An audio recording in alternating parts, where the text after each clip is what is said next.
Dimas adalah seorang petugas keamanan yang ditugaskan untuk menjaga gedung bandara lama yang sudah tidak beroperasi sejak tahun 1992. Dan sebelum menjalankan tugasnya, Dimas pun diberi mandat atau arahan dari petugas keamanan senior yang bernama Pak Joko. Dimas diberi tugas boleh berpatroli di area seluruh gedung bandara, tapi jangan sampai patrol ke area ruang kontrol yang ada tepat di belakang gedung itu. Dikarenakan pada saat Pak Joko berdinas malam, ia selalu mendengar suara-suara aneh di dalam ruang kontrol tersebut. Oleh karena itu, ia pun berpesan kepada Dimas agar tidak mengunjungi area tersebut. Tapi namanya Dimas penasaran. Akhirnya apa? Ia pun nekat mengunjungi area tersebut. Hingga terjadi sesuatu dengan dirinya yang tidak akan dia lupakan seumur hidupnya. Senja sudah mulai menyelimuti pantai pasir emas ketika Dimas Wijaya tiba di gerbang besi bergelagak yang menjaga masuknya gedung bandara tua yang tak beroperasi lagi semenjak tahun 1992. Dimas adalah pria berusia 27 tahun dengan badan tegap dan rambut hitam pendek yang selalu rapi. Meskipun kini sedikit berantakan karena angin pantai yang membawa serpihan pasir dan daun kering. Wajahnya yang biasanya ceria kini tampak tegang, karena ini adalah hari pertamanya bekerja sebagai petugas keamanan di tempat yang bahkan sebagian besar penduduk lokal sudah melupakan eksistensinya. Udara di sekitar gedung benar-benar berbeda dari tempat lain. Lebih dingin dari suhu normal sore hari dan ada aroma aneh yang menggabungkan bau kayu basah yang terendam air, campuran parfum jadul yang sudah menjadi tua, dan sedikit sentuhan garam dari laut yang tak jauh dari sana. Gerbang masuk yang dulunya mengkilap, kini tertutup lapisan karat tebal, dengan tulisan besar yang sudah kusam dan hampir tidak terbaca. Bandara Umum Peristiwa, selamat datang. Dimas menarik napas dalam-dalam sebelum mengeluarkan kunci yang diberikan kepadanya, mengingat bahwa pekerjaan ini adalah satu-satunya kesempatan yang dia dapatkan setelah kehilangan pekerjaan sebelumnya. Ketika dia mulai membuka gerbang, besi bergesek dengan suara berdecit yang terdengar sangat keras di tengah keheningan sore hari yang hanya diiringi suara ombak yang menghantam pantai dan burung laut yang terbang menjauh ke arah matahari yang mulai tenggelam. Baru saja memasuki area pekarangan gedung, sosok seorang pria tua sudah berdiri menunggunya di bawah kanopi masuk yang masih berdiri kokoh meskipun atapnya sudah mulai roboh di beberapa bagian. Pak Joko, kepala keamanan yang juga satu-satunya orang yang masih menjaga gedung ini setiap minggu, memiliki wajah yang keriput dengan mata yang tajam, seperti mampu melihat jauh ke dalam setiap sudut tempat yang dia jaga. Baju kerja abu-abunya sedikit lusuh, tapi tetap rapi, dan dia sedang memegang sekotak kunci besar yang terbuat dari kayu tua. Dimas Wijaya kan? Ucap Pak Joko dengan suara dalam yang seperti berasal dari dalam perut, sambil mengangguk perlahan ketika Dimas mengangguk sebagai jawaban. Sudah saya dengar kamu orang yang bisa dipercaya, kerja teliti dan tidak suka bertanya banyak hal yang tidak perlu. Itu yang saya butuhkan di sini. Pak Joko kemudian memberikan salah satu kunci dari kotaknya. Kunci dengan gagang besi yang sudah menjadi tua dan sedikit berkarat, dengan ukiran angka 7 yang masih jelas terlihat. Dimas menerima kunci dengan hati-hati, merasakan beratnya yang lebih besar dari kunci biasa. Saya memang sudah siap kerja malam, Pak Joko, ucap Dimas dengan nada yang tenang namun jelas. Meskipun hatinya sedang berdebar karena suasana tempat yang semakin membuatnya tidak nyaman. Cuma pastikan, benar-benar tidak ada orang lain di sini ya. Saya khawatir ada anak-anak nakal yang masuk bermain atau orang yang mencari barang bekas untuk dijual. Pak Joko hanya tersenyum pelan. Namun senyumnya terasa tidak wajar. Bibirnya hanya sedikit mengangkat tanpa ada emosi di wajahnya. Selama ini cuma saya yang datang buat periksa mingguan, membersihkan beberapa bagian dan memastikan tidak ada yang salah. Jawabnya sambil mengangkat tangan dan menunjuk ke arah bangunan bertingkat 2 yang berdiri megah namun suram di tengah pekarangan yang mulai tumbuh liar. Dinding beton gedung yang dulunya dicat putih kini sudah menjadi kusam dan tertutup lumut hijau tua. Atap baja yang melindungi bagian atas sudah berkarat parah dengan lubang-lubang besar yang membuat sinar matahari sore hari menerobos masuk ke dalam. Hanya satu tempat yang jangan kamu dekati, pintu terakhir di bagian belakang gedung, tepatnya di seberang lorong yang mengarah ke ruang kontrol lama. Jangan pernah mendekatinya, apalagi mencoba membukanya. Itu perintah yang tidak boleh dilanggar, paham? Pak Joko menatap Dimas dengan mata yang sangat serius, hingga membuat Dimas merasa seperti ada sesuatu yang sangat berat tertanam di dalam pandangan itu. Dimas mengangguk tanpa berkata apa-apa, karena dia merasakan bahwa ada sesuatu yang lebih dalam dari peringatan itu, sesuatu yang tidak bisa dijelaskan dengan kata-kata. Tanpa memberi alasan lebih lanjut, dan tanpa menunggu tanggapan lain dari Dimas, Pak Joko berbalik dan berjalan menuju motor bebeknya yang terparkir di dekat gerbang masuk. Setelah menaikinya, dia hanya mengangkat tangan sebagai tanda perpisahan sebelum menghidupkan mesin dan pergi meninggalkan Dimas sendirian di pekarangan gedung yang sunyi. Suara mesin motor perlahan hilang di kejauhan, dan yang tersisa hanya suara angin yang semakin kencang, berdesir menyelinap melalui celah-celah jendela pecah di dinding gedung dan membuat bunyi seperti bisikan yang tidak jelas. Dimas mengeluarkan senter dari kantong belakang celananya dan menghidupkannya, menyinari jalanan aspal yang sudah retak dan tertutup rerumputan tinggi yang tumbuh liar. Dia mulai melakukan patroli dari bagian depan gedung, mengikuti rute yang sudah dijelaskan Pak Joko sebelumnya. Ketika memasuki ruang tunggu utama melalui pintu masuk besar yang sudah tidak memiliki pintu lagi, dia langsung merasa suasana yang berbeda, lebih sepi dan lebih dingin dari luar. Lantai marmer putih yang dulunya pasti mengkilap dan mencerminkan wajah setiap penumpang yang lewat kini tertutup lapisan debu tebal yang tebalnya bisa mencapai beberapa sentimeter. Dengan bekas tapak kaki yang tidak jelas siapa yang buatnya. Tapak tersebut terlihat seperti dibuat oleh sepatu wanita dengan hak tinggi dan sepatu anak kecil yang kecil dan licin. Di sisi kanan dan kiri ruangan, kursi-kursi besi dengan kain merah yang dulunya mewah sudah roboh bergelantungan. Sebagian besar sudah robek dan tertutup debu serta lumut. Di bagian depan ruangan, papan informasi besar yang dulu digunakan untuk menampilkan jadwal keberangkatan dan kedatangan penerbangan, hanya tersisa bingkai besi kosong yang sudah berkarat, dengan beberapa bagian yang sudah lepas dan tergeletak di lantai. Dimas berjalan perlahan di antara runtuhan itu.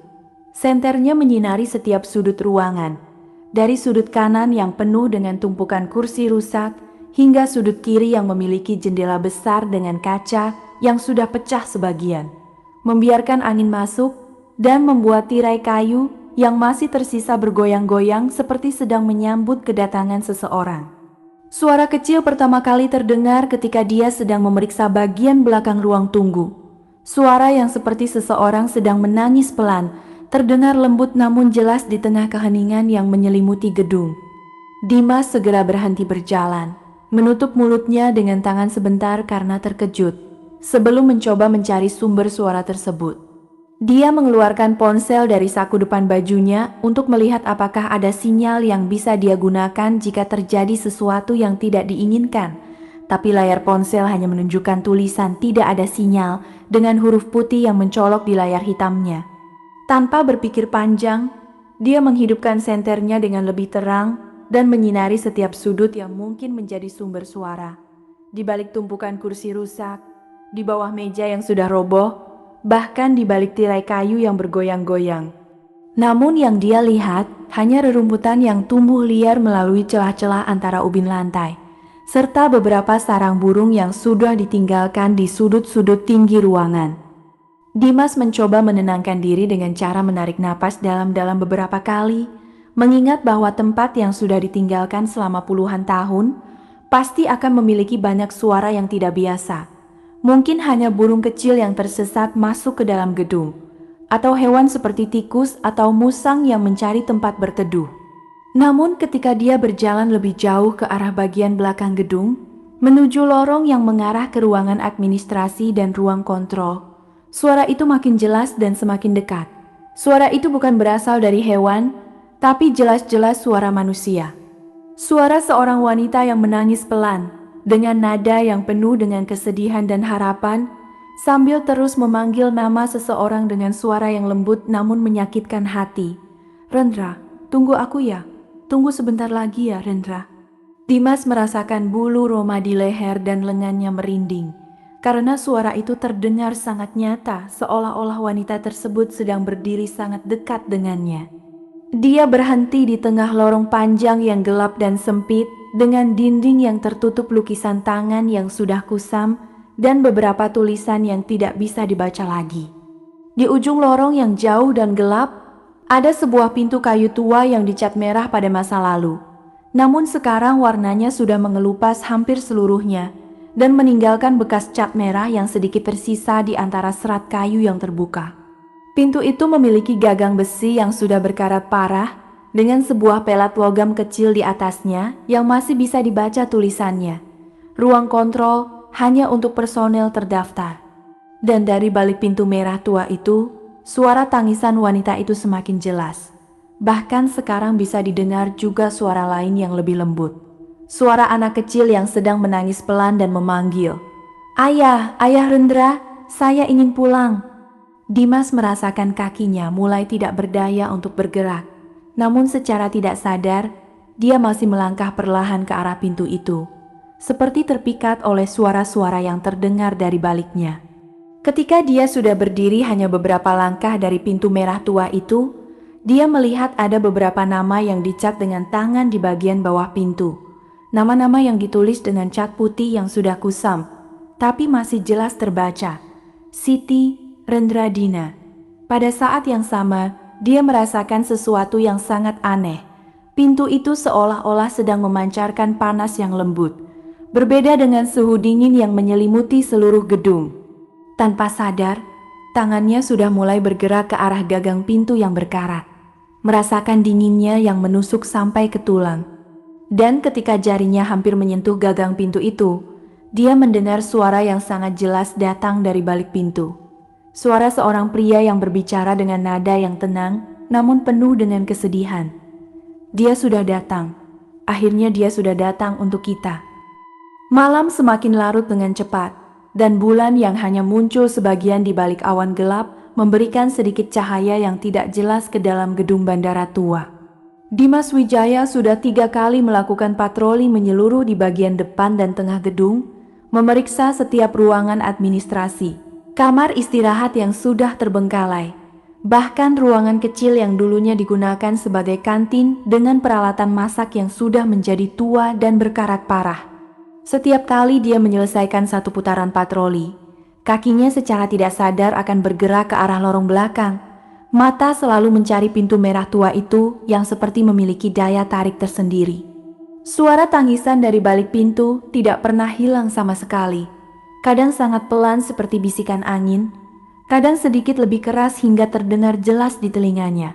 Tapi selalu ada seperti irama yang tidak teratur yang mengiringi setiap langkahnya. Di ruang tunggu utama, udara sudah semakin dingin dan bau parfum jadul yang menyengat makin kuat, hingga membuatnya harus menutup hidung sebentar setiap kali dia melewati bagian tertentu. Dia menemukan beberapa kursi besi yang masih bisa berdiri kokoh meskipun kulit kainnya sudah robek dan tertutup debu tebal. Salah satunya terletak di dekat jendela besar yang menghadap ke arah pantai. Jadi dia memutuskan untuk duduk sejenak untuk menenangkan pikiran yang sudah mulai berantakan. Dimas membuka tas kerja yang terbawa dari rumah, mengambil termos kopi hitam yang sudah sedikit dingin, namun masih memberikan rasa hangat ketika dia menyedotnya perlahan. Udara di sekitarnya sangat sunyi, kecuali suara ombak yang terus menghantam pantai dan suara angin yang berdesir melalui celah-celah gedung, membuat bunyi seperti orang yang sedang meratap jauh di kejauhan. Saat dia hendak menyimpan termos kembali ke tasnya, matanya melihat sesuatu yang bersinar sedikit ketika cahaya senternya menyentuhnya. Selembar kertas kuning pudar yang tertancap erat di celah antara ubin batu lantai yang sudah retak.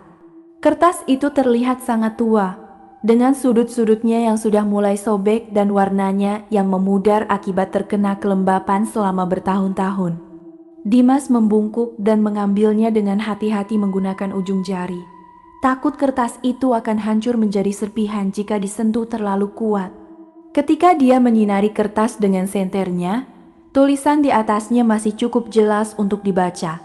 Itu adalah bagian dari tiket penerbangan lama yang sudah sobek, dengan warna biru dan merah yang masih terlihat meskipun sudah menjadi kusam. Tulisan cetak di atasnya terbaca jelas, penerbangan GA234, Jakarta ke Kota Bandar Udara Timur, tanggal 17 November tahun 1992. Penumpang, Siti Aisyah, Rendra Wijaya, anak, Dina Wijaya. Di sebelah kanan tulisan itu, ada cap merah yang menunjukkan bahwa tiket tersebut sudah diverifikasi dan siap untuk digunakan. Tangan Dimas sedikit gemetar ketika dia membaca nama keluarga Wijaya, sama persis dengan nama keluarganya sendiri. Dia menutup mata sebentar dan mengingat kembali cerita dari kakeknya yang sudah meninggal beberapa tahun lalu, pria yang jarang berbicara tentang masa lalunya dan selalu menjadi pendiam setiap kali ada pembicaraan tentang penerbangan atau bandara. Tapi Dimas segera menggelengkan kepalanya, mencoba meyakinkan diri sendiri bahwa itu hanya kebetulan saja. Nama Wijaya adalah nama keluarga yang cukup umum di daerah ini. Jadi tidak mungkin ada hubungan apapun antar cantum di tiket tua itu. Dia menyimpan tiket sobek ke dalam kantong depan bajunya, lalu berdiri dan menarik napas dalam-dalam sebelum memutuskan untuk kembali ke lorong belakang. Kali ini, dia merasa lebih siap untuk menghadapi apapun yang ada di sana. Meskipun hatinya masih berdebar kencang setiap kali dia mendekati lorong yang gelap dan sempit itu. Ketika dia memasuki lorong tersebut, senternya menyinari dinding-dinding yang tertutup lumut hijau tua dan beberapa tulisan tangan yang sudah tidak bisa dibaca lagi. Kali ini, suara yang datang dari balik pintu merah tidak lagi hanya tangisan. Ada juga suara anak kecil yang sedang tertawa dengan suara yang ceria, namun terdengar sangat jauh seperti berasal dari dalam gua yang dalam, dan suara pria dewasa yang sedang berbicara dengan nada lembut dan penuh kasih. Kita akan segera pulang sayang, tunggu sebentar lagi ya. Ayah sudah memastikan semua persiapan sudah benar-benar siap. Suara itu terdengar sangat nyata, seolah-olah mereka sedang duduk hanya beberapa langkah di balik pintu, membuat Dimas merasakan bulu roma di seluruh tubuhnya merinding dan kulitnya merasa seperti ditusuk oleh ribuan jarum kecil. Dia berjalan perlahan, langkahnya sangat pelan agar tidak membuat suara yang bisa mengganggu mereka. Hingga akhirnya dia berdiri tepat di depan pintu merah tua itu yang tampak semakin besar dan mengerikan di bawah sinar senternya. Pintu kayu yang sudah menjadi tua itu memiliki permukaan yang tidak rata akibat lapisan cat yang mengelupas, dengan beberapa bagian kayu yang sudah mulai membusuk dan terbuka. Di bagian atas pintu, ada tulisan kecil yang dicat dengan cat putih yang sudah sangat kusam dan hampir tidak terbaca. Ruang kontrol hanya untuk personel terdaftar. Di bawah tulisan itu, tepat di sebelah gagang pintu yang berkarat parah, ada beberapa nama yang dicat dengan tangan menggunakan cat putih yang sama. Nama-nama yang sudah dia lihat sebelumnya, namun kali ini terlihat lebih jelas. Siti, Rendra, Dina. Setiap hurufnya terlihat seperti dibuat dengan tangan yang gemetar, seolah-olah orang yang menulisnya sedang dalam keadaan sangat tertekan atau takut.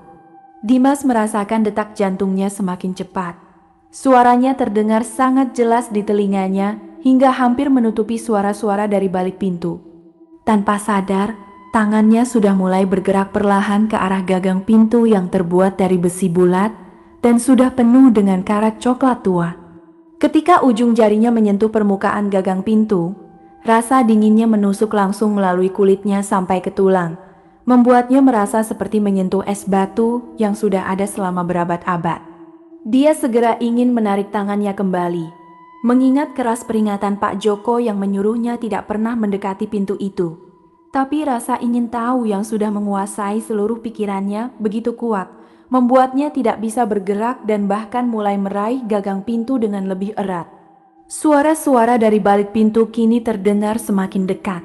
Seolah-olah mereka sudah berdiri tepat di balik pintu dan sedang menunggu dia datang. Seperti mereka tahu dengan pasti bahwa dia akan ada di sana pada malam itu. Seseorang ada di luar sana, bukan? Suara wanita yang sudah dia dengar sebelumnya terdengar lagi. Kali ini jauh lebih jelas dan lebih keras dari sebelumnya. Suara itu penuh dengan harapan dan sedikit rasa takut. Seperti orang yang sudah menunggu terlalu lama dan akhirnya melihat ada harapan untuk keluar dari kesusahan mereka. Tolong bantu kami ya. Kami sudah menunggu lama sekali. Sangat lama. Dimas merasakan napasnya terhenti sebentar. Karena suara itu seolah-olah ditujukan khusus untuknya saja. Tidak untuk orang lain, tapi tepat untuk dia. Dia bisa merasakan bahwa ada sesuatu yang menghubungkannya dengan mereka yang ada di balik pintu. Sesuatu yang lebih dalam dari sekadar kebetulan nama keluarga yang sama. Tanpa berpikir panjang lagi, dia mengambil napas dalam-dalam sambil menutup mata sebentar. Lalu dengan hati-hati dan penuh ketakutan, dia mulai memutar gagang pintu yang berkarat itu. Gagang bergerak dengan suara berdecit yang sangat keras dan menusuk telinga. Suara yang terdengar seperti teriakan orang yang sedang menderita di tengah keheningan malam yang sunyi. Ketika pintu mulai terbuka sedikit dan celah kecil muncul di antara pintu dan bingkainya, cahaya merah muda yang sangat aneh keluar dari dalam ruangan, cahaya yang tidak seperti cahaya dari senter atau lampu biasa, melainkan cahaya yang tampak seperti berasal dari dalam diri sesuatu yang hidup. Dan dari dalam celah itu, datanglah suara yang membuat seluruh tubuh Dimas membeku dan darahnya seperti membeku di dalam pembuluhnya. Suara seorang anak kecil yang menyebut namanya dengan jelas dan tepat. Kakak Dimas. Akhirnya kamu datang untuk menjemput kami, kan? Pintu terbuka dengan suara berdecit yang menusuk telinga hingga membuat telinga Dimas berdenying dan kepalanya merasa pusing. Udara di dalam ruangan jauh lebih dingin dari luar, seolah ada salju yang tersembunyi di setiap sudut, dan bau parfum jadul yang sudah menjadi tua makin menyengat hingga membuatnya hampir tidak bisa bernapas dengan normal. Udara itu juga membawa campuran bau lain yang lebih mengerikan. Bau logam yang sudah berkarat, bau kain yang basah dan membusuk, serta sedikit rasa manis yang tidak wajar seperti buah yang terlalu matang dan mulai membusuk. Dimas mengangkat senternya dengan hati-hati, menyinari sekeliling ruangan yang kini terbuka lebar di depannya. Ruang kontrol yang luas dengan dinding yang tertutup panel kayu tua yang sudah mengelupas, penuh dengan mesin-mesin besar yang sudah tidak berfungsi lagi dengan kabel-kabel yang menggantung liar seperti ular yang sudah mati. Layar kaca besar yang dulunya digunakan untuk memantau gerakan pesawat kini sudah pecah di beberapa bagian, dengan potongan kaca yang masih menancap di bingkainya seperti gigi yang sudah patah. Papan tombol dengan berbagai warna yang dulunya berkedip-kedip kini hanya tersisa bingkai besi yang berkarat parah, dengan beberapa tombol yang masih menempel namun sudah tidak bisa ditekan lagi. Debu tebal menutupi setiap permukaan, membuat seluruh ruangan tampak seperti terjebak di masa lalu yang tidak pernah berubah. Tapi yang membuat Dimas tubuhnya membeku dan tidak bisa bergerak sama sekali adalah apa yang ada tepat di tengah ruangan. 3 sosok manusia yang duduk melingkar di atas karpet wol tua yang berwarna merah gelap dan sudah kusam. Seorang wanita dengan rambut hitam panjang yang menjuntai ke pundaknya, mengenakan baju berwarna biru muda yang tampak sangat rapi, meskipun sudah sangat tua, duduk dengan posisi tegak sambil menghadap ke arah layar besar yang sudah mati. Di sebelahnya, seorang pria dengan jas hitam yang bersih dan dasi bergaris putih duduk dengan tangan yang menyilang di dadanya. Rambutnya rapi dan wajahnya tampak tenang seperti sedang menunggu sesuatu yang penting. Di antara mereka berdua, seorang anak kecil perempuan yang mengenakan baju merah muda dengan renda di bagian roknya, duduk dengan kaki yang menggoyangkan perlahan. Tangan kecilnya memegang boneka kain kecil yang sudah kusam dan sebagian besar warnanya sudah hilang. Mereka tidak melihat ke arah Dimas sama sekali, tapi semua perhatian mereka terfokus pada layar besar yang sudah tidak berfungsi lagi, seolah ada sesuatu yang bisa mereka lihat di sana, padahal layarnya hanya tampak hitam pekat, seperti lubang yang sangat dalam. Mereka bilang pesawat akan segera tiba, Bu. Ucap anak kecil itu dengan suara lembut yang terdengar seperti angin yang menyentuh daun kering. Suaranya sangat jelas di tengah keheningan ruangan, namun terdengar seperti berasal dari jauh-jauh sekali. Kapan kita bisa pulang ke rumah? Saya sudah merindukan kucing kita yang bernama Kiki dan taman belakang yang penuh dengan bunga mawar. Wanita itu mengangkat tangan dengan gerakan yang lambat dan lembut, lalu mengelus rambut anaknya dengan penuh kasih sayang. Rambut anak itu tampak sangat lembut, namun ketika cahaya senter Dimas menyentuhnya, tidak ada bayangan yang terbentuk di atas karpet merah tua itu. "Segera saja, Nak," jawab wanita itu dengan suara yang penuh dengan kesabaran, namun juga menyimpan rasa kesedihan yang mendalam. "Ayah sudah menelepon omnya.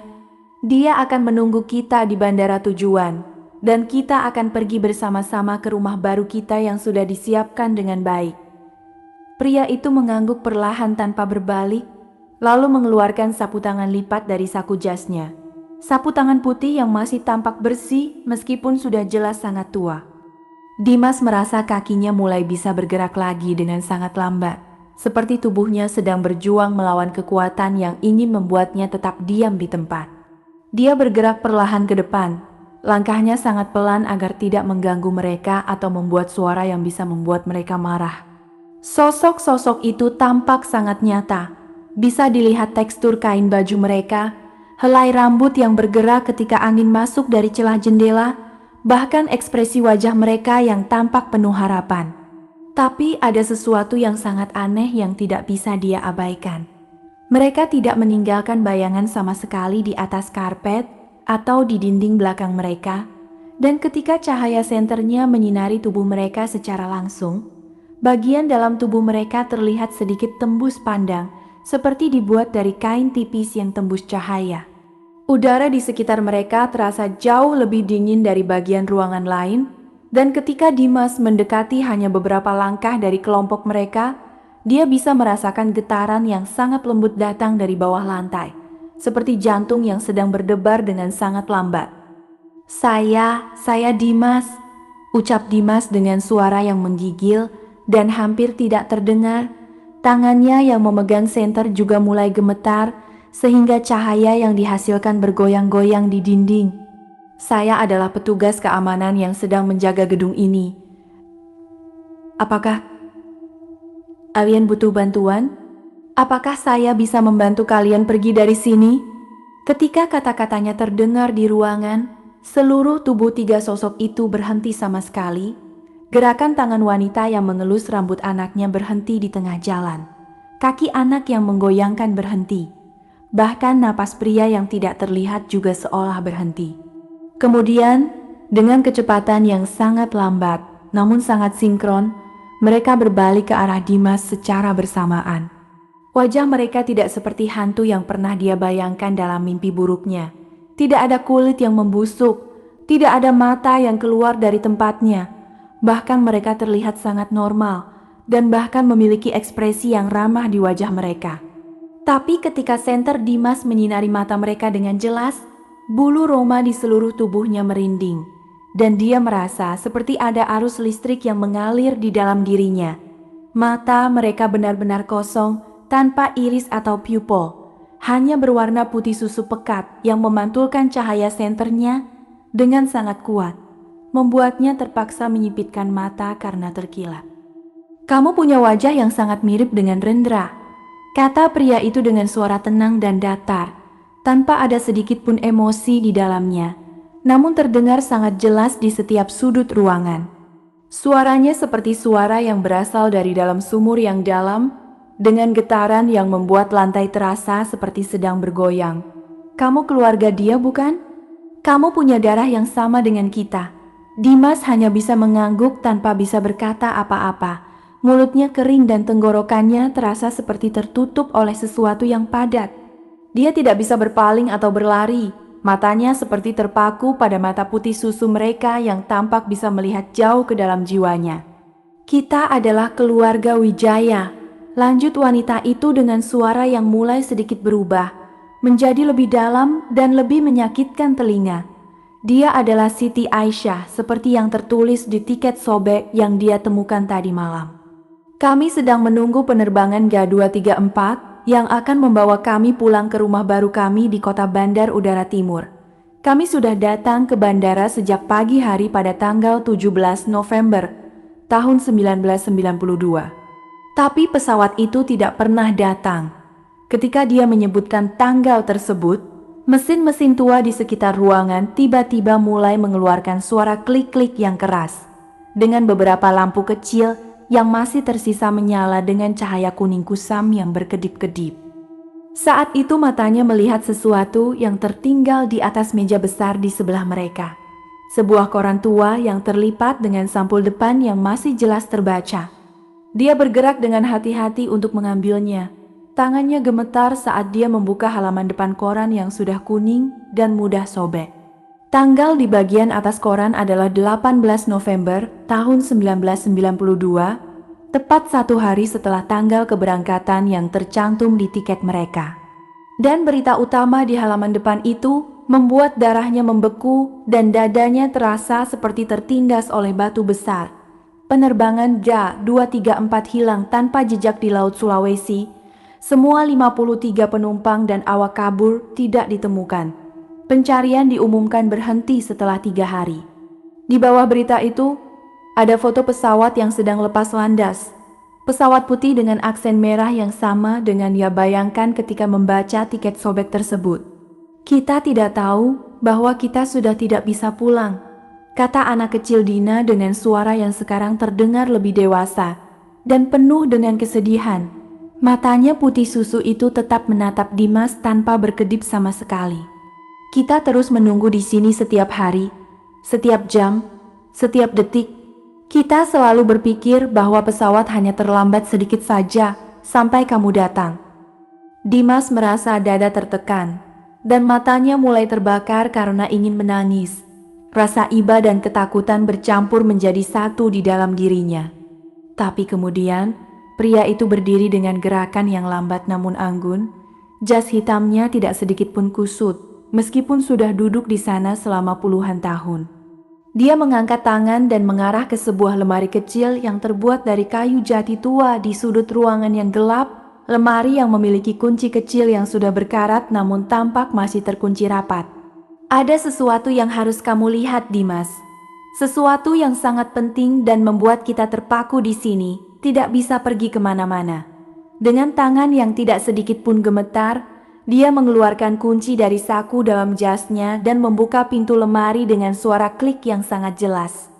Di dalam lemari yang gelap itu, ada sebuah kotak kayu kecil yang dihiasi dengan ukiran bunga mawar yang sudah kusam, ditutup dengan penutup kayu yang pas.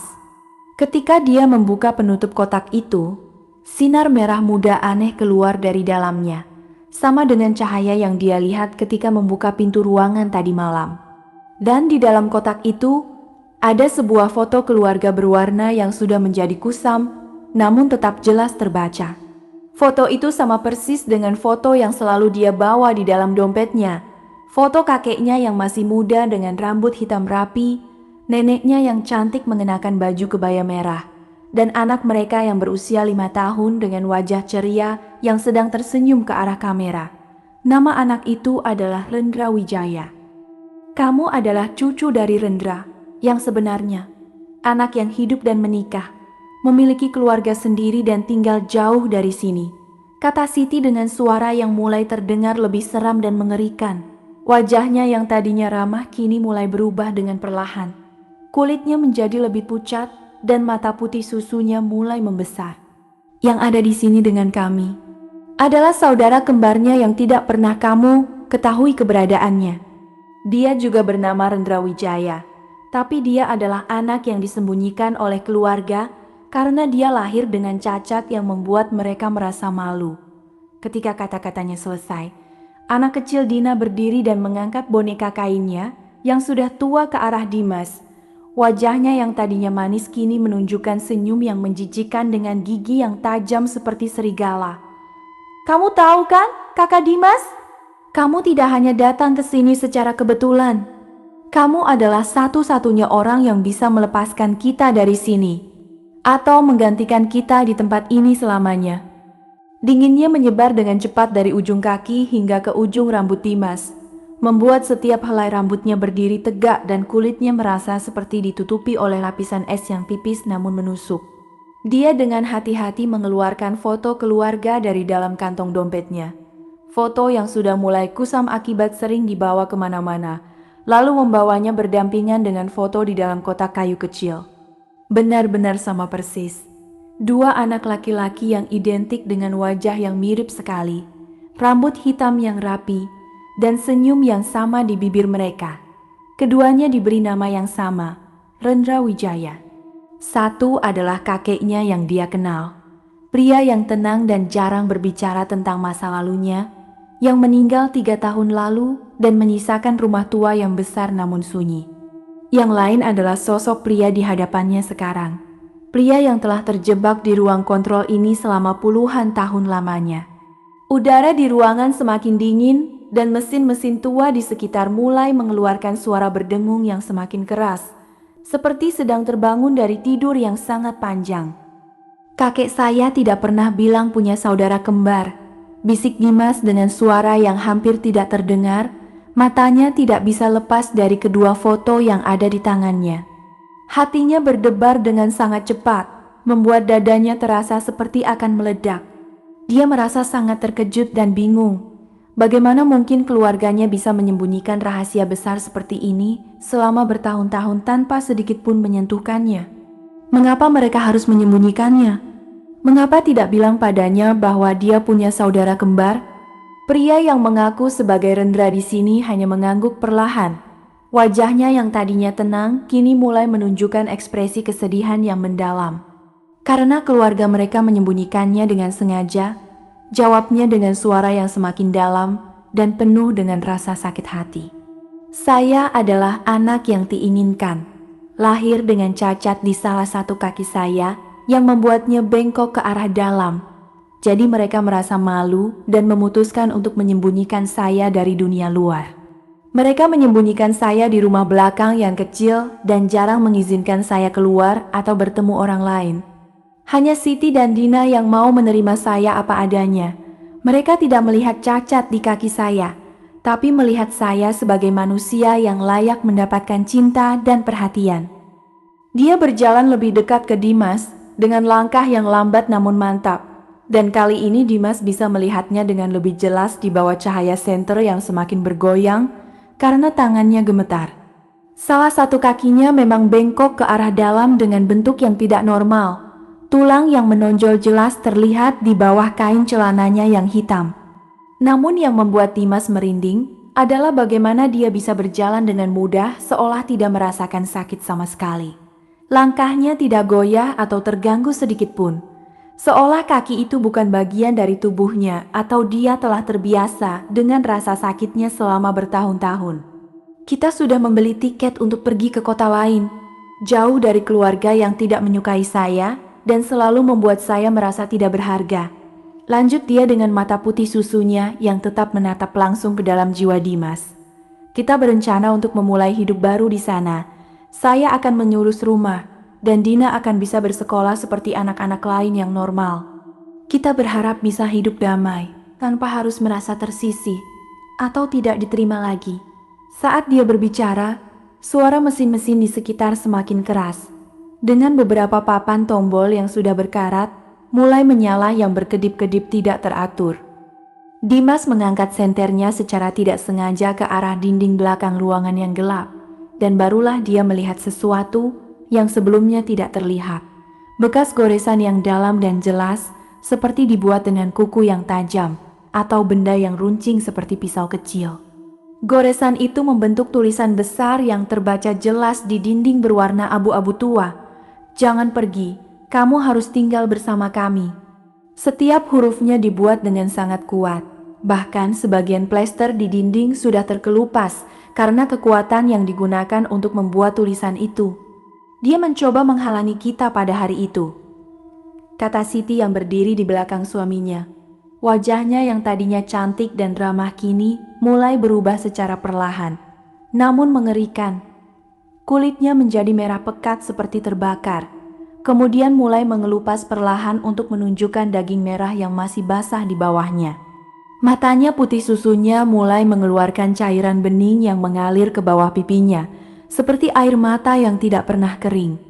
Dia datang ke bandara tepat sebelum kita hendak masuk ke dalam pesawat. Saudara kembar saya yang kamu sebut kakek. Dia berteriak dengan keras, menarik lengan saya dengan sangat kuat hingga membuat saya merasa sakit. Dia bahkan mencoba mengambil Dina dari pelukan saya dengan mengatakan bahwa anak itu tidak boleh pergi dengan orang seperti saya. Suara tangisan wanita itu mulai terdengar kembali. Namun kali ini jauh lebih keras dan menyakitkan telinga, seperti suara orang yang sedang menderita rasa sakit yang luar biasa. Saat itu kita sangat takut dan khawatir dia akan berhasil menghalangi kita. Jadi kita berlari secepat mungkin ke arah ruang kontrol ini dan terkunci di dalam pintu dengan kunci yang kita temukan di atas meja. Dan sejak saat itu, kita terus menunggu pesawat yang tidak pernah datang. Anak kecil Dina yang hingga saat ini hanya berdiri diam di belakang kedua orang tuanya, kini mulai bergerak mendekat ke Dimas. Langkah kecilnya membuat karpet merah tua itu mengeluarkan suara gesek yang jelas di tengah kebisingan mesin. Boneka kain kusam yang selalu dia pegang kini tampak seperti hidup. Matanya yang dibuat dari kancing hitam tampak sedang menatap Dimas dengan penuh dendam. Matanya yang putih susu tiba-tiba berubah dengan sangat cepat. Iris hitam pekat muncul dengan jelas, membesar hingga hampir memenuhi seluruh bagian matanya, dan pupilnya menyempit seperti mata hewan buas yang siap menyerang. Suaranya yang tadinya lembut seperti anak kecil, kini berubah menjadi suara dewasa yang dalam dan penuh dengan kebencian. Tidak ada sedikit pun kesan anak-anak lagi di dalamnya. Kamu tahu apa yang sebenarnya terjadi pada pesawat itu, bukan Dimas? Kamu mungkin tidak mau mengakuinya, tapi hatimu sudah tahu jawaban yang benar. Dimas menggoyangkan kepalanya dengan kuat. Tubuhnya mulai gemetar dan kakinya merasa lemah seperti tidak bisa menopang berat badan lagi. Dia benar-benar tidak tahu apa yang terjadi pada pesawat itu. Tapi seperti yang dikatakan anak kecil itu, ada sesuatu di dalam dirinya yang sudah menyadari kebenaran yang pahit tersebut. Sesuatu yang sudah ada sejak dia pertama kali melihat tiket sobek itu di lantai ruang tunggu. Keluarga kamu yang sebenarnya, mereka yang tinggal di rumah besar itu dengan taman yang luas dan banyak barang berharga. Mereka tidak hanya menyembunyikan keberadaan kami dari dunia luar, ucap Dina dengan senyum yang menjijikkan yang membuat bibirnya terbuka lebar dan menunjukkan gigi-gigi kecil yang tajam seperti duri. Mereka membayar seseorang untuk membuat pesawat itu hilang tanpa jejak di tengah laut. Mereka tidak ingin orang tahu tentang keberadaan kami, dan tidak ingin kita memulai hidup baru yang bahagia jauh dari mereka. Jadi mereka memastikan kita tidak akan pernah sampai di tujuan kita. Bahkan jika itu berarti harus membunuh semua orang yang ada di dalam pesawat itu.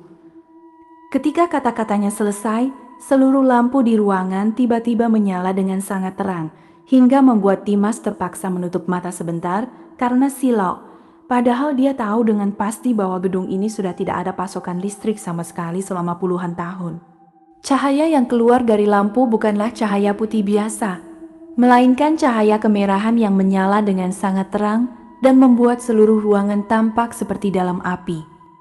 Ketika dia membuka mata kembali, layar besar yang sudah mati di depan mereka mulai menyala dengan sendirinya, menampilkan gambar yang sangat jelas seperti sedang memutar rekaman yang baru saja dibuat.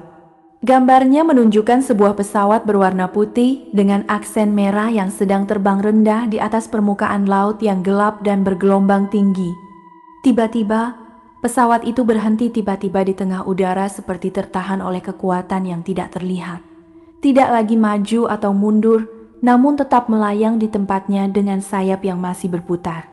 Kemudian kamera bergerak ke arah ruang kontrol udara yang jauh, di mana sosok lelaki muda yang sangat mirip dengan kakeknya, ketika masih muda berdiri dengan wajah yang dingin dan tanpa emosi, sedang berbicara melalui radio komunikasi dengan jari yang menekan tombol dengan kuat.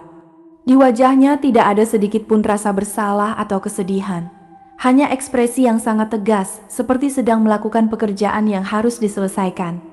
Mereka menghentikan pesawat dengan cara yang tidak bisa dijelaskan oleh ilmu atau logika manusia biasa. Kata Rendra yang kini sudah mulai berubah secara drastis.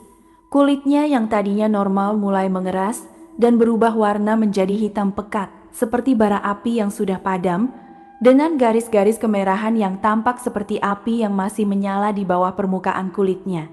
Tangannya yang tadinya normal kini berubah menjadi cakar besar yang tajam dan berwarna hitam.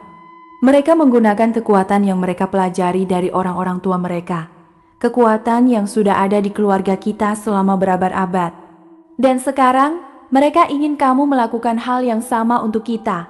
Memilih antara melepaskan kita dengan membayar harga yang sangat mahal, atau menggantikan kita di tempat ini agar mereka bisa tetap aman dan tersembunyi dari kebenaran yang pahit ini. Saat itu, pintu ruangan yang sudah terbuka lebar tiba-tiba terkunci dengan sendirinya dengan suara klik yang sangat keras. Dan dari luar terdengar suara langkah kaki yang berat dan teratur semakin dekat ke arah ruangan. Seolah ada seseorang atau sesuatu yang sudah menunggu lama untuk memasuki ruangan itu dan menyelesaikan apa yang sudah dimulai 34 tahun yang lalu. Dimas berusaha berlari dengan secepat mungkin menuju pintu keluar, tapi ketika tangannya menyentuh gagang besi yang berkarat, pintu sudah terkunci rapat dari dalam dengan bunyi klik yang menggema keras di seluruh ruangan. Suara mesin-mesin tua yang berada di sekelilingnya mulai hidup kembali dengan sangat cepat.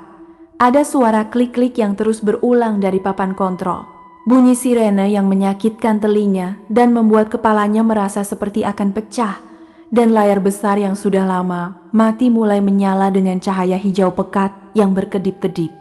Secara perlahan, jadwal penerbangan mulai muncul di layar tersebut. Bukan jadwal yang sudah ada, melainkan jadwal yang tidak pernah tercatat dimanapun. Penerbangan GA234, Kota Bandar Udara Timur ke Jakarta. Tanggal 30 Januari tahun 26. Penumpang, Dimas Wijaya. Tulisan itu muncul dengan sangat jelas, dan di bawahnya ada foto wajah Dimas yang jelas sekali. Seolah sudah dipersiapkan jauh sebelum dia pernah datang ke gedung bandara ini. Udara di ruangan menjadi semakin panas, dan bau logam yang terbakar mulai menyebar bersama dengan aroma parfum jadul yang semakin menyengat. Kamu harus menggantikan dia. Saudara kembar yang memilih hidup dengan keluarga yang menyembunyikan kebenaran, ucap Siti yang kini sudah menjadi sosok yang sangat mengerikan. Wajahnya roboh dengan kulit yang mengelupas perlahan, mata putih susunya yang terus mengeluarkan cairan bening, dan bibir yang sudah robek namun masih bisa berbicara dengan jelas. Keluarga kamu telah membuat kita terpaku di sini selama 34 tahun lamanya. Setiap hari kita menunggu, setiap malam kita meratap, dan setiap detik kita merasakan rasa sakit karena tidak bisa mencapai tujuan kita. Sekarang giliran kamu untuk membuat pilihan. Tetap di sini dengan kami dan menggantikan tempatnya. Atau kamu bisa membawa kami pulang dengan cara yang benar dan membayar harga yang harus dibayar. Suara wanita itu kini bercampur dengan suara mesin yang berdengung, membuatnya terdengar seperti suara iblis yang keluar dari dalam lubuk neraka. Dimas merasa tubuhnya semakin lemah. Kakinya hampir tidak bisa menopang berat badan lagi. Namun dia tetap berusaha berdiri tegak sambil mencari jalan keluar dari situasi yang semakin mematikan ini. Matanya secara tidak sengaja melihat ke arah lemari kecil di sudut ruangan yang sudah terbuka. Di samping foto keluarga yang dua-duanya identik, ada sebuah radio komunikasi tua yang terbuat dari logam dan kayu, dengan kabel yang panjang menggantung ke arah bawah lantai, seolah terhubung ke sesuatu yang tidak terlihat. Mesin radio itu menyala dengan cahaya kuning kusam, dan layar kecil di depannya sedang menampilkan garis-garis teks yang mulai terbentuk satu persatu. Dimas berjalan dengan hati-hati menghampirinya. Tangannya gemetar dengan sangat kuat hingga hampir tidak bisa memegangnya. Ketika dia akhirnya bisa meraih radio dengan kedua tangan, pesan teks lengkap muncul dengan jelas di layar kecil itu. Selamat datang, Dimas. Kita tahu kamu sudah menemukan mereka dan telah mengetahui keberadaan yang disembunyikan. Pilihlah dengan bijak. Tinggal bersama mereka di sana atau mati bersama kita di dunia yang sebenarnya. Pesan itu datang dari nomor yang tidak dikenal dan tidak bisa dilacak. Tapi, Dimas tahu dengan pasti siapa yang mengirimkannya. Dari keluarganya yang masih hidup, mereka yang tinggal di rumah besar dengan tembok tinggi yang menyembunyikan semua kejahatan yang pernah mereka lakukan. Mereka yang telah menunggu lama untuk dia datang ke gedung bandara ini dan menghadapi pilihan yang tidak bisa dihindari. Kamu tidak perlu memilih mati, Dimas, kata Rendra yang kini sudah berubah menjadi sosok dengan kulit hitam seperti bara api yang padam, dengan garis-garis kemerahan yang tampak seperti api yang masih menyala di dalam tubuhnya. Namun suaranya kembali menjadi tenang dan lembut seperti dulu, seolah semua kebencian dan rasa sakit yang ada di dalam dirinya sudah menghilang sementara. Kamu hanya perlu menerima bahwa kamu bukan bagian dari keluarga mereka. Kamu adalah bagian dari kami. Kamu adalah anak yang mereka abaikan juga, bukan? Kamu yang selalu merasa berbeda dari orang lain di sekitarmu, selalu merasa tidak diterima dengan apa adanya, selalu merasa seperti orang asing di rumah sendiri yang seharusnya menjadi tempat perlindunganmu. Setiap kata yang dia ucapkan seperti menusuk ke dalam hati Dimas, karena semuanya benar. Dia memang selalu merasa tidak cocok dengan keluarganya yang kaya dan sombong. Selalu merasa seperti ada sesuatu yang hilang dalam dirinya yang tidak bisa dijelaskan dengan kata-kata. Dimas merenung dengan mata yang penuh dengan kebingungan dan rasa sakit hati. Ingatan tentang masa lalunya mulai muncul satu persatu seperti air yang mengalir deras. Dia ingat bagaimana orang tuanya selalu memperlakukannya dengan dingin dan jauh. Bagaimana mereka jarang memberikan cinta atau perhatian yang dia butuhkan. Bagaimana mereka selalu membandingkannya dengan anak-anak lain yang dianggap lebih baik darinya. Dan ketika mereka meninggal dalam kecelakaan mobil yang misterius 2 tahun lalu, mereka tidak meninggalkan apa-apa kecuali sebuah surat yang tertutup rapat dengan cap lilin. Surat yang menyuruh dia datang ke gedung Bandara Tua Pasir Emas pada tanggal 30 Januari tahun 26 tanpa memberikan alasan sedikit pun. Dia selalu merasa bahwa ada sesuatu yang salah dengan kematian mereka. Dan sekarang akhirnya dia tahu bahwa itu bukan kecelakaan. Itu adalah peringatan dari mereka yang tidak ingin dia mengetahui kebenaran yang sudah tersembunyi selama puluhan tahun. Dia melihat ke arah jendela kecil yang terletak di bagian atas dinding ruangan. Kaca jendela itu sudah pecah di beberapa bagian, dan melalui celahnya dia bisa melihat luar sana. Waktu sudah mulai pagi, namun langitnya tetap gelap seperti malam hari dengan awan hitam pekat yang tidak bergerak sama sekali. Di atas langit yang suram itu, ada sebuah pesawat yang sedang terbang dengan sangat lambat. Pesawat dengan nomor GA234 yang sama dengan yang tercantum di tiket sobek dan di layar jadwal. Berwarna putih dengan aksen merah yang mencolok di sayap dan badan pesawat. Lampu darurat di pesawat itu menyala dengan sangat terang, seolah sedang menunggu kedatangan mereka dengan sangat sabar. Itu pesawat kita, Dimas, ucap Dina yang kini sudah kembali menjadi anak kecil yang lembut dengan suara yang manis dan penuh dengan harapan. Wajahnya yang tadinya menjijikan kini kembali normal dengan mata hitam pekat yang penuh dengan kebaikan. Kita hanya perlu seseorang yang mau ikut dengan kita agar bisa akhirnya sampai di tujuan yang kita cari selama ini. Tempat di mana kita bisa hidup dengan damai tanpa harus merasa tersisih atau dibenci. Dimas meraih tangan anak kecil itu dengan hati-hati. Kulitnya dingin tapi terasa sangat nyata seperti kulit anak-anak pada umumnya. Dia merasakan getaran hangat yang mengalir dari tangan kecil itu ke dalam dirinya, membuat rasa takut dan kebingungan yang ada di dalam hatinya mulai mereda sedikit demi sedikit. Lalu dia melihat ke arah radio komunikasi yang masih ada di tangannya. Jarinya yang gemetar mulai mengetik balasan dengan sangat hati-hati di layar kecil itu. Saya pilih mereka. Ketika kata-kata itu terkirim, seluruh ruangan tiba-tiba menjadi sangat sunyi. Mesin-mesin yang berdengung tiba-tiba berhenti, sirene yang menyakitkan telinga pun hilang, dan cahaya yang menyala dengan terang mulai redup perlahan.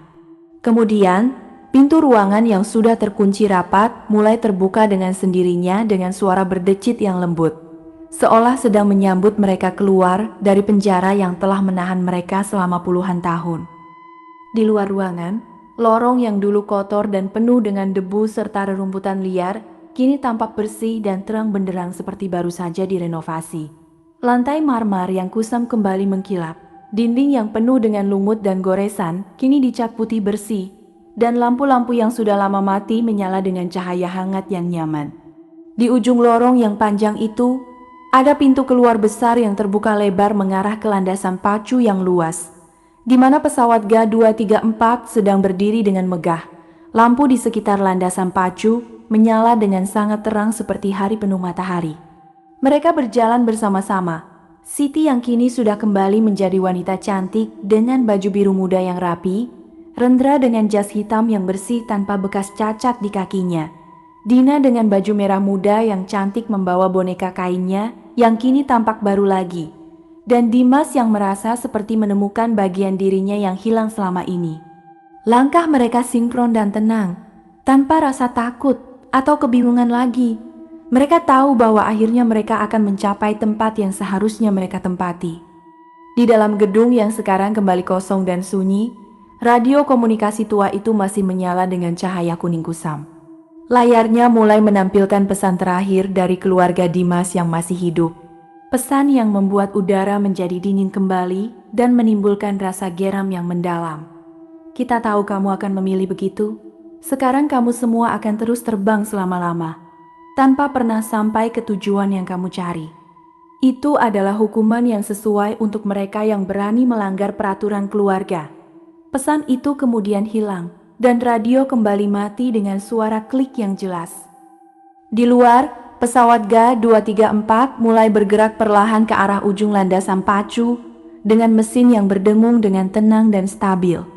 Ketika ia mencapai kecepatan maksimal dan lepas landas ke udara yang gelap, tidak ada seorang pun yang melihatnya kecuali Pak Joko yang datang dengan motornya untuk menjemput Dimas seperti yang telah disepakati. Pak Joko turun dari motornya dan berjalan ke dalam gedung dengan hati-hati. Matanya melihat ke arah lantai debu di lorong belakang. Di sana ada jejak tapak kaki 4 orang yang jelas sekali. Namun perlahan-lahan mulai menghilang seperti dicuci oleh angin hingga tidak tersisa satu bekas pun. Dia hanya menghela napas dalam-dalam dengan ekspresi wajah yang penuh dengan kesedihan yang mendalam. Lalu berbalik dan pergi meninggalkan gedung bandara tua yang kembali sunyi dan sepi. Di langit yang gelap dan penuh dengan awan hitam, pesawat GA-234 terus terbang dengan ketinggian yang tidak pernah berubah, menuju arah yang tidak jelas tanpa ada tujuan yang pasti. Di dalamnya, Dimas duduk bersama keluarga barunya di kursi yang nyaman dan bersih, melihat keluar jendela dengan mata yang penuh dengan harapan, namun juga rasa pahit. Dia bisa melihat bumi yang semakin jauh dengan pantai pasir emas yang kecil seperti titik di bawahnya. Namun dia juga melihat sesuatu yang lain yang membuat bulu romanya merinding dan tidak bisa berbicara sama sekali. Ribuan pesawat lain dengan bentuk dan warna yang sama dengan GA-234. Semua terbang dengan arah yang berbeda tanpa tujuan yang jelas, membawa orang-orang yang seperti mereka yang pernah ditinggalkan, dibenci, atau disembunyikan oleh dunia luar, sekarang terpaksa terus mencari tempat untuk pulang tanpa pernah menemukannya. Dan dari salah satu pesawat yang terbang tidak jauh dari mereka, Dimas melihat sosok lelaki yang sangat mirip dengan kakeknya yang pernah dia kenal, sedang duduk bersama keluarga yang tidak pernah dia lihat sebelumnya, dengan wajah yang penuh dengan penyesalan dan kesedihan yang mendalam, juga terbang tanpa akhir di langit yang tidak pernah cerah. Mungkin itu adalah hukuman yang paling adil, bisik Dimas dengan suara yang lembut namun jelas, sambil melihat wajah-wajah keluarganya yang kini sudah kembali normal dengan ekspresi yang tenang dan damai. Untuk semua yang pernah menyembunyikan kebenaran, untuk semua yang pernah menyakiti orang lain karena rasa malu atau keinginan untuk menguasai, mereka harus terus terbang selamanya dalam perjalanan tanpa akhir.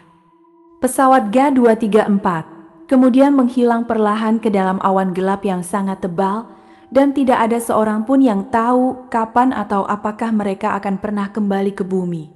Tapi di gedung bandara kuno pasir emas itu, setiap malam ketika angin mulai bertiup kencang dan bulan muncul di balik awan, suara tangisan yang lembut dan tawa anak kecil yang ceria masih terdengar jelas dari dalam lorong belakang yang gelap. Mereka sedang menunggu orang lain yang mungkin merasa tersisih atau tidak diterima.